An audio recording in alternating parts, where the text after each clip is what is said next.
Guys, I'm Charlie, a Charlie book fanatic. Welcome back to my channel, and today I'm going to talk to you about the books I managed to read during the month of May. The first book I managed to read is a book called Stay Sweet by Siobhan Vivian. For the Pop Sugar Challenge, this book had the word sweet in the title, which was one of the challenges. This book is a YA contemporary standalone about a girl who works at an ice cream truck, and then the owner of the ice cream truck dies, and she's desperately trying to save it from going down with the help of her new love interest and the cousin of the dead owner, who just came into town to take over the ice cream truck. I rated it 3 stars. It was your cookie cutter average contemporary novel, although I did really like the premise of the story. I have never read a book set in an ice cream truck, and I really like the workings of it all and reading about that. Although I was a little annoyed with the best friend character in this book. She seemed very selfish for most of the book, and I didn't understand why they were friends, because she seemed like a jealous prick most of the time. Then I read the second book in the Once Upon a Geek-On series, The Princess and the Fangirl by Poston. Last year I really loved Geekerella, and this year the second book came out, and I really liked this one too. I rated it 4 stars. I love the representation in this book. There was a lesbian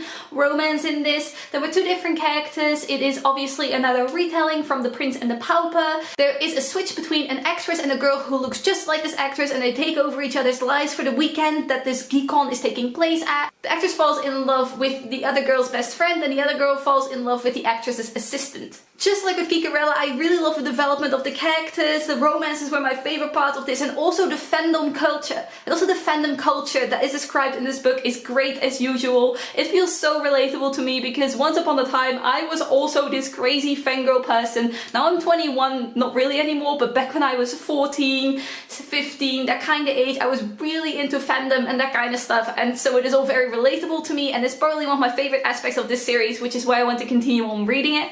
Then I read Becoming by Michelle Obama. This is for the Pop Sugar Challenge, for a book written by a celebrity, because I think it's safe to say that Michelle Obama is definitely a celebrity, and man, did I enjoy this book. I was never planning on reading Becoming until I saw some booktubers doing some promo videos for Michelle Obama's, and I really enjoyed it. I don't know anything about the White House. I obviously know Barack Obama was the president. He was married to Michelle Obama. They had 2 girls, and I didn't know anything about the logistics of all of that and Michelle Obama's previous life, which she describes in detail in this book, like her whole background, the kind of work she did, that she used to be a lawyer, and Barack was one as well. He was this really playful person who could also be serious at times, but he seemed really laid back, and I really enjoyed it. I didn't know anything about their personalities, and I really feel like I got to know them through this autobiography. I rated it 4 stars because I enjoyed it so much, and because I always seem to like these non-fiction / biography books, it definitely makes me want to read more of them. Then I finally got to The Selection by Kiera, which is the first book in the Selection series.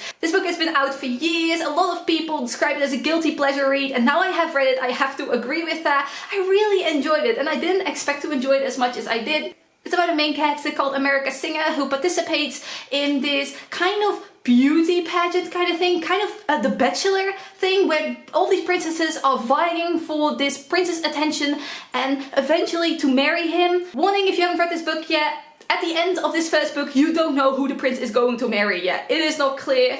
Our main character is not interested in marrying the prince because she's in love with a guy called Aspen back from her home village.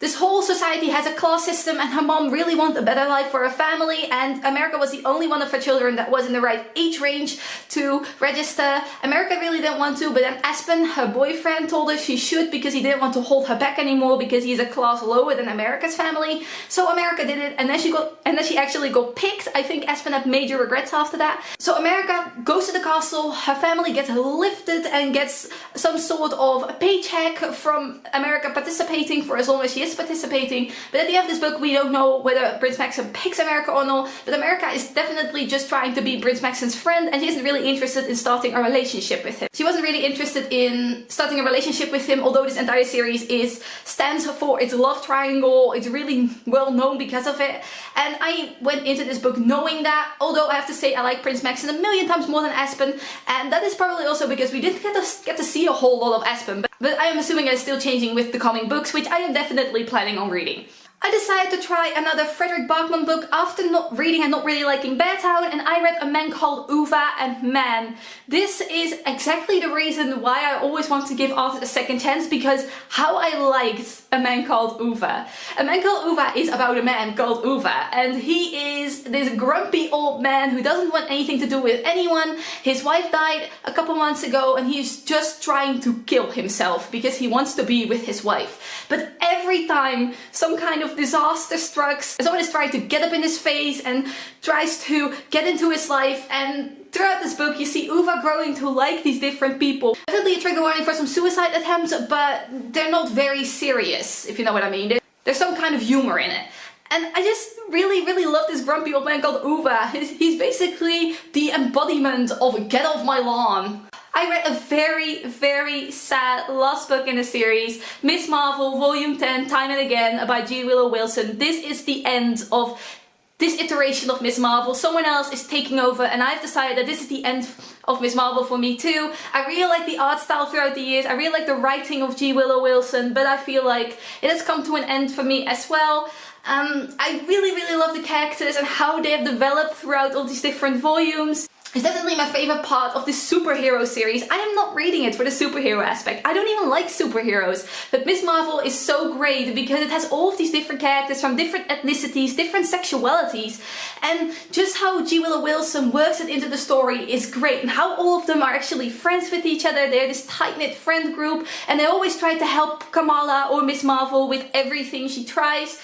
Just all of the situations that Kamala goes through besides her superhero stuff is definitely worth getting into. So if you haven't read Miss Marvel yet, I would sincerely recommend it. Also, if you don't like superhero stuff like I do, I am really into superheroes, and Miss Marvel is the only thing I've liked. Because I like The Man Called Uva so much, I decided to give another one of his backlist books a try. My grandmother asked me to tell you she's sorry, which is a mouthful of a title. Most of his books have titles like this.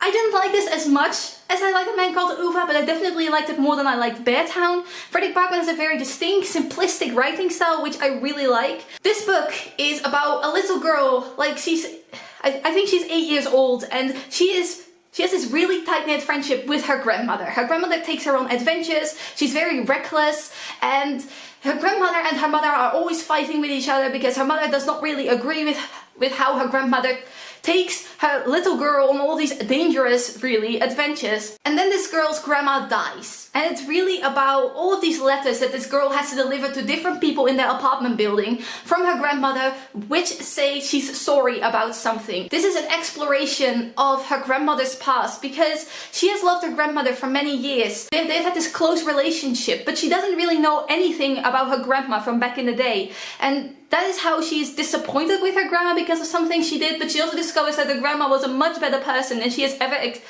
expected her to be. And I think it was really beautiful because of that. But why I only rated it 3 stars is because I was very annoyed with this fantasy world that her grandma had thought up for her. She used to tell her stories about this world, and everything was some kind of metaphor for one of the people in the apartment building or something her grandma experienced. And I get that, but I was still really annoyed how every time on basically every single page this fantasy world had to be brought up. I didn't really like the metaphor. I would have just liked it to be more straight to the point, straightforward, but it wasn't, and that is why I rated it 3 stars.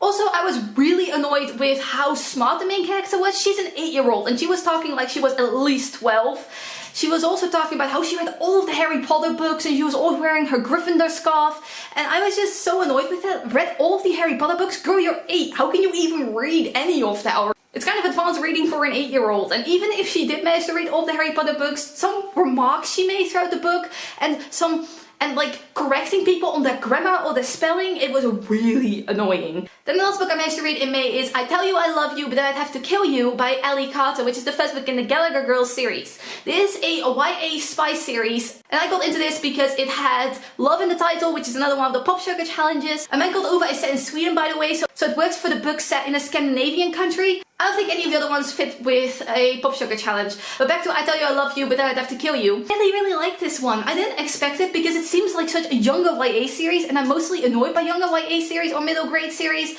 because they're written for really young people, but I thought this was so much fun. I would describe this as a guilty pleasure read again, but I had a really good time reading this. It's not like quality literature or anything, but as long as I have a good time, it's good, right? So the plot of this book is, it's about a main character who lives in a boarding school. Her mom is the headmaster of this boarding school, and it's actually a spy school, but the outside world doesn't know that it's a spy school. So they have to keep it a secret. And then this girl starts crushing on this normal guy outside, and her friends in this boarding school are trying to help her date this guy without her mom knowing and without him discovering that they are actually part of a spy school, and crazy antics ensue, and it was so much fun, and I cannot wait to read the rest of the series and see how this all works out. So this was my May wrap up. Let me know down below whether you've read any of these books or what did you read in May and what did you think about it. I would love to know.